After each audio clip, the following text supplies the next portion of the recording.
Social मीडियावर गेल्या काही दिवसांपासून तरुणांचे भयानक स्टंटचे तर विविध विषयांवर भाष्य दर्शवणारे व्हिडिओ व्हायरल होत आलेत। यातील काही व्हिडिओ पाहून चकित होऊन जायला होतं, तर काही व्हिडिओ प्रत्येकाला खूप काही शिकवून जातात।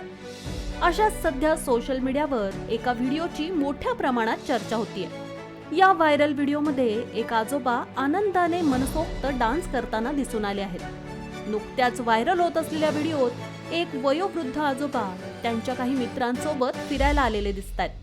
त्यांच्या आजूबाजूचा परिसर हिरवाईनं नटलेला दिसून येतोय। त्यांच्या पाठीमागे एक लहानसा डोंगर दिसतोय, त्यावर दाट धुकं चहूबाजूनी पसरलेलं आहे। त्यात हिरव्या रंगाचा शर्ट घातलेले आजोबाई आहेत। काही वेळात ते बॉलिवूड मधील 1 2 3 या गाण्यावर डान्स करताना दिसून येत आहेत। त्यांच्या सोबत आजोबांचे मित्रही त्यांना डान्स करताना साथ देत आहेत। त्यांच्यापैकी एक जण मोबाईल मध्ये व्हिडिओ बनवत आहे।